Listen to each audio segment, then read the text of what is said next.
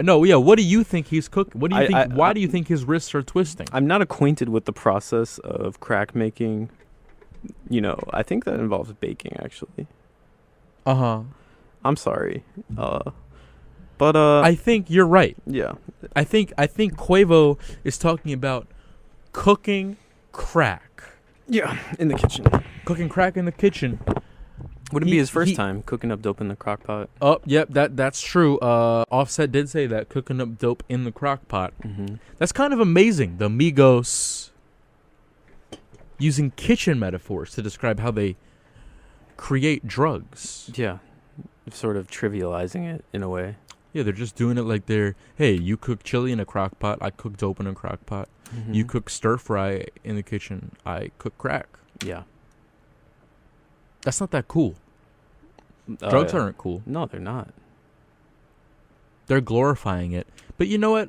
I think it's a load of baloney. I don't think Quavo, any time in the past year, has really been in the kitchen No, he doesn't need to. cooking crack. Or is he alluding to his coming up, perhaps? Yeah, maybe in the past. Yeah. I don't even. Do you think Quavo and Offset cooked crack before they were rappers? I don't know. I know Atlanta, parts of it are very impoverished, and a lot of people have to resort to selling drugs to make it.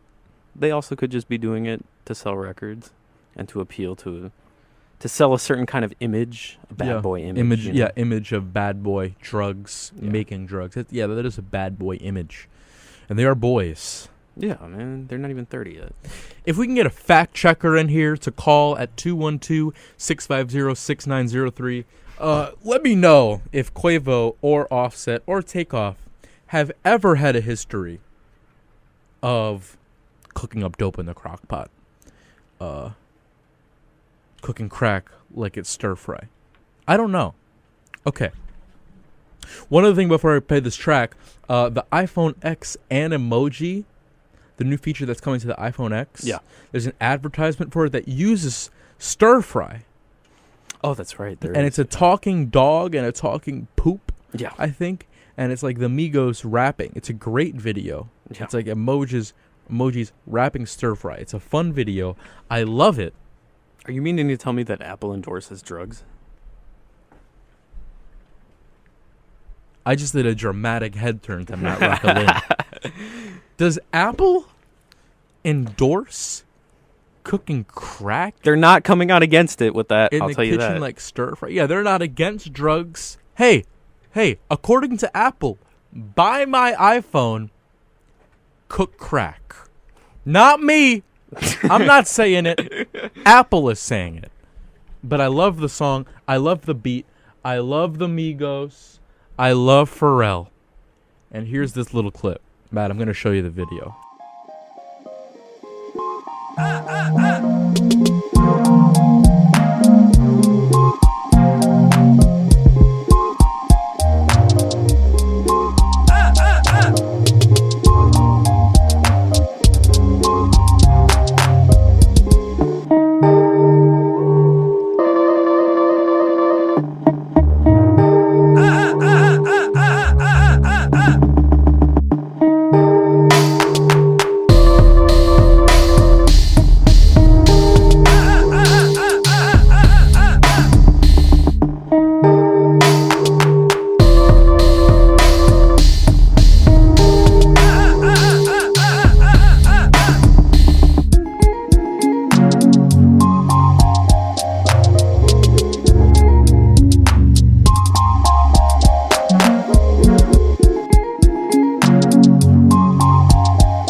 effect on the guitar.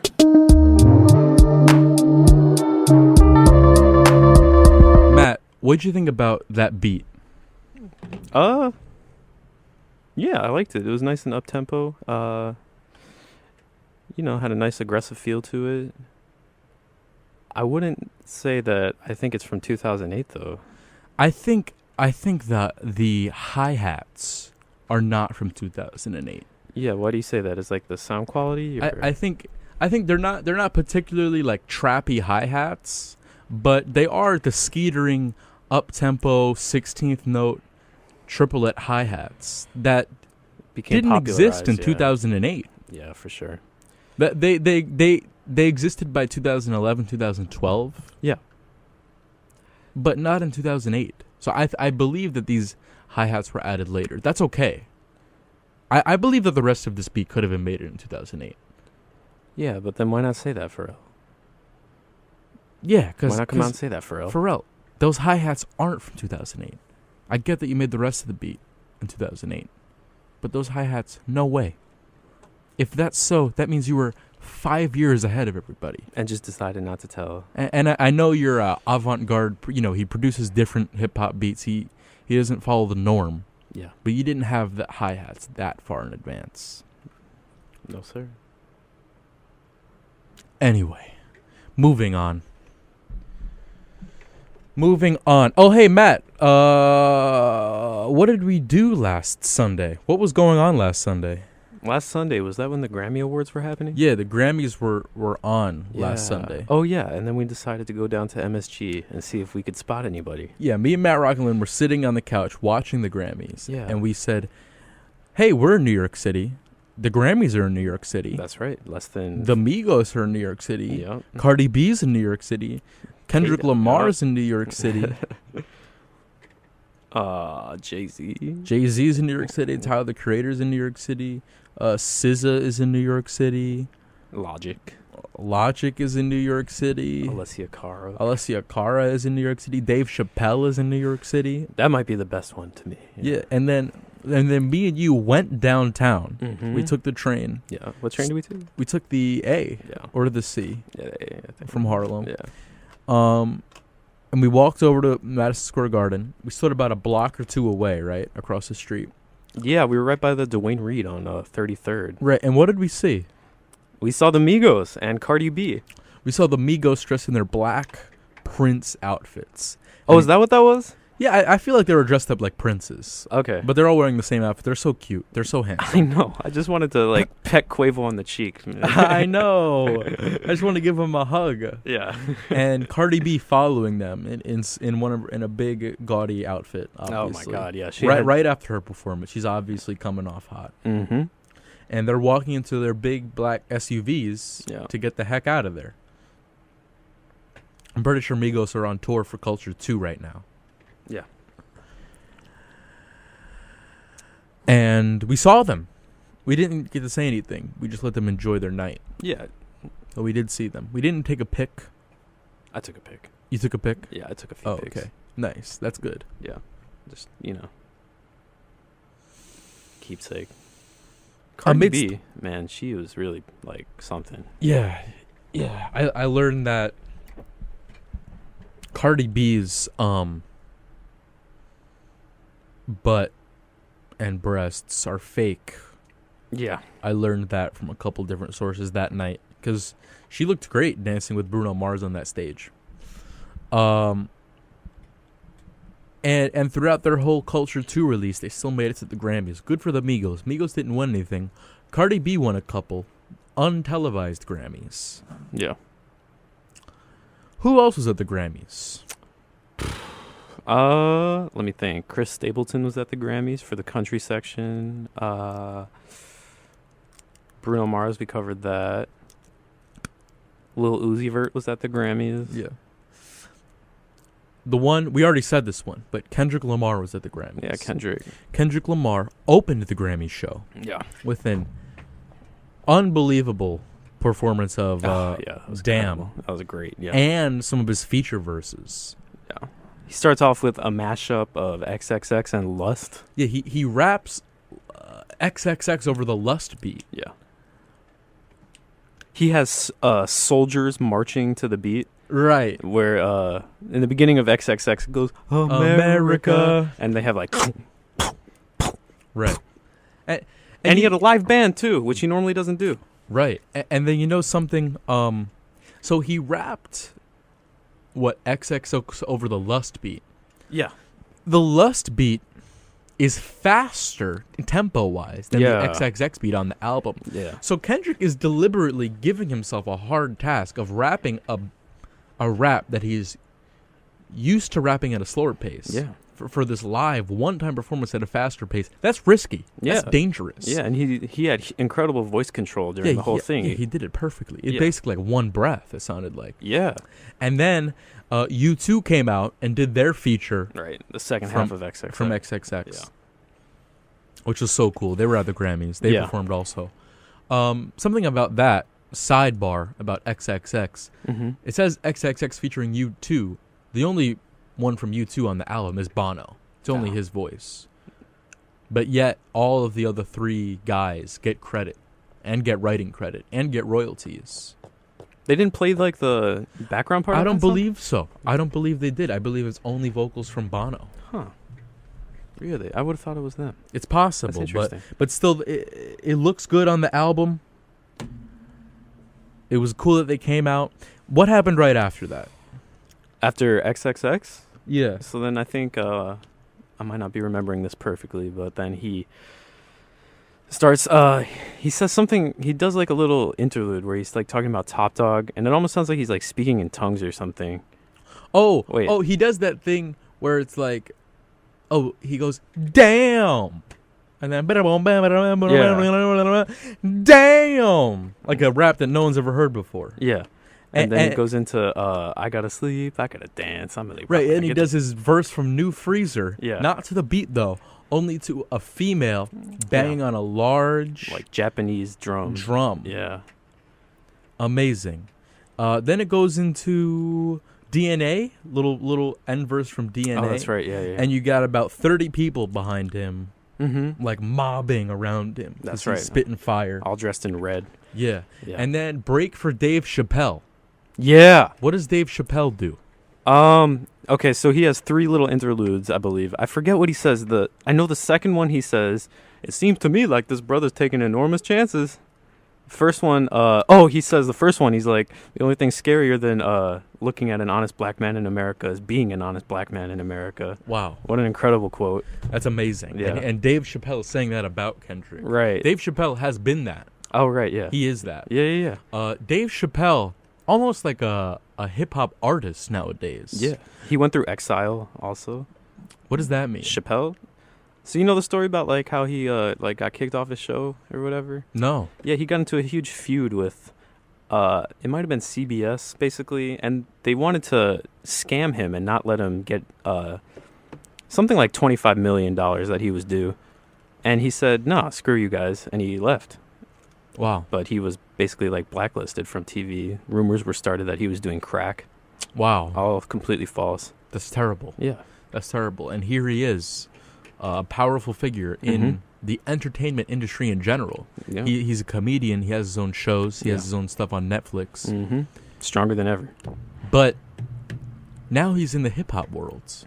Yeah. Basically introducing Kendrick mid-song more than once. We've got a photo of Dave Chappelle in the studio with Kanye West. Yeah. We've got Dave Chappelle doing joint shows with people like Childish Gambino. Oh, that's right, yeah. And Miss Lauryn Hill at Radio City over the summer. That's right. It's amazing. Yeah.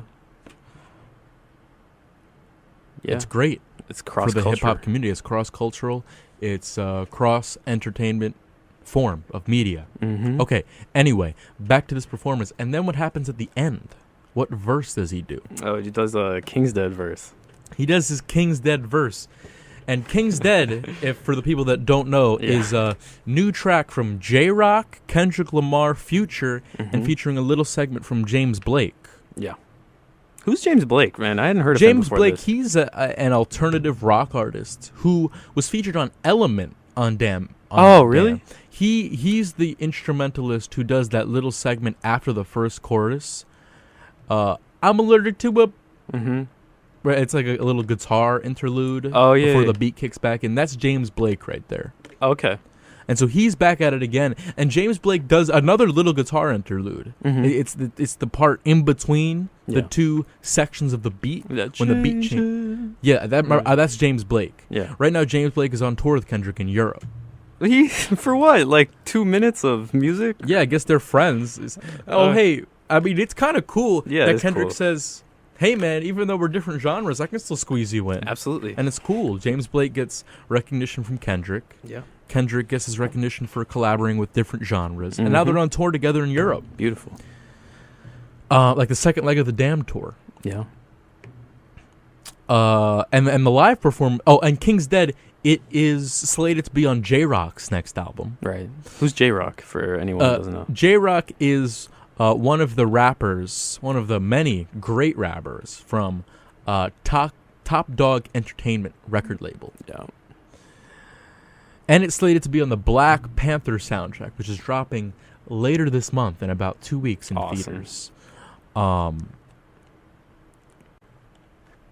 And Kendrick Lamar and Top Dog and other contemporary hip-hop and R&B artists are all over this soundtrack. It's a great soundtrack so far. We've got this King's Dead track, hard-hitting. Mm-hmm.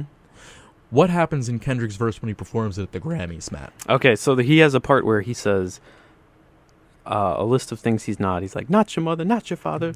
And he has about 30 red people dressed in red on stage behind him, and they all fall as if they've been shot in the head, basically. Each time he says Not. something that he's not. Yeah. Not your mother, not your father. Yeah, they have like a little explosion, like a firecracker or something. Right. It's amazingly well choreographed. Yeah. And the song only came out when? Like 2 weeks ago, 2 or man. 3 weeks ago, Yeah. the song's been out. And he Unbelievable. already has this amazingly choreographed performance full with 30 ninjas Mhm. that are synced to his exact words. Yeah. I'm about to play that song for you, Matt. We have a lot to talk about. Sweet.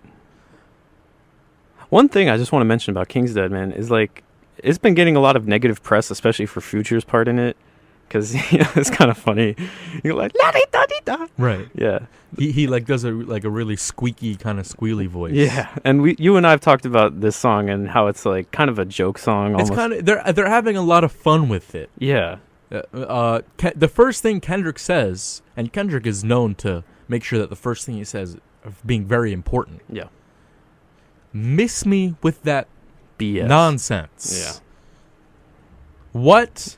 You're not really wild. You're a tourist. What does that even mean, man? That doesn't mean anything. You're having fun. Yeah. Future's having fun. He's mimicking Kendrick's flow. He's doing a squeaky voice. Mhm. But then it gets serious at the end. Yeah. and Kendrick takes goes over in. and does a really intense, fiery performance at the beat change. Yeah. Tell me about J-Rock's part, man. Man, that was killing. He just goes in on the beat. He does a few things I hadn't really heard before. He does this one flow where he's like, my name gon' hold up, my team gon' hold up. And he like repeats that for like 4-8 measures. And it's my just name incredible. gon' hold up. My team gon' hold up. And he says it so fast. I the know. words he's saying. It's amazing how fast he's saying it. And then he's What other flows is J-Rock spitting at us? he does one where he's like almost laughing when he's talking. He's like, I ain't gonna hold you. Never control you. Oh, Yeah. I ain't gonna hold you. Bust like top dog. Hold up. Yeah, exactly. And I don't know what he's saying. I think it's just a general braggadocious verse. Yeah, it just sounds awesome. But he's rapping so fast. He's having so much fun. Yeah. Absolutely. I hope y'all ready. You know I'm ready. I'm ready all day. You know, company. I gotta go get it. I gotta go get it. I gotta go get it. He says, I gotta go get it. I gotta go get it. I gotta go get it. I gotta go get it. Skirt. He says I gotta go get it 4 times. Yeah, and it's the most awesome I gotta go get it you'll ever hear. Yeah, it's amazing. It's amazing. And it's like that, lil friend. MVP. I don't get no sleep. No, I don't like that, lil friend. Bust that open. I want that ocean. Yeah, that bite back. Man, lil what does he mean when he friend. says I want that ocean? I don't know. Ocean of fans, ocean of money. I don't know. Okay. He wants an ocean, though. Do it bike back, my friend? Need two life jackets. my friend. Oh. Amazing track. So Awesome. much fun. I can't wait to see it. sometimes soundtrack music isn't incorporated in the movie directly. Sometimes Yeah. it's like in the credits, Yeah. or it's just inspired by the movie. Yep. I hope it's part of the movie. Yeah. I hope that Like when like I'm a sitting fight there in scene. the theater, yeah, Yeah. or a car driving scene or something, yeah, that'd be amazing. Just like, well, I was amazed when I heard Redbone in Get Out. Mm-hmm. It wasn't part of the movie. It was like the title music Yeah. almost. And I hope it's like that. I'm really excited. There's a lot of great music from that soundtrack. I think we have to go see Black Panther. Yeah, I'm gonna go with you. Awesome. We're gonna go opening weekend. All right, let's go. It's coming out in 2 weekends. I'm gonna play the song for you right now. WHCR Harlem. Thanks for tuning in. We're out of time. We're out of time. Oh my goodness. That's it. We're That gonna was- play the song and then we're out of here. Heavens. 90.3 FM, the voice of Harlem. You listening to the Bar Seminar. My name is Dritty Pope. My name is Matthew Rotkerlin. Thank you for joining us on this first ever inaugural FM airing of Bar Seminar. I'll see you next week, okay? Are you okay with that? Are you okay with that, Matt? Oh, me? Yeah, I'm fine Yeah. with that. I hope the audience is okay with it. Yeah, I hope they're okay with that. I hope you're out there. I hope you had a good time. And that's it for now. Bye-bye.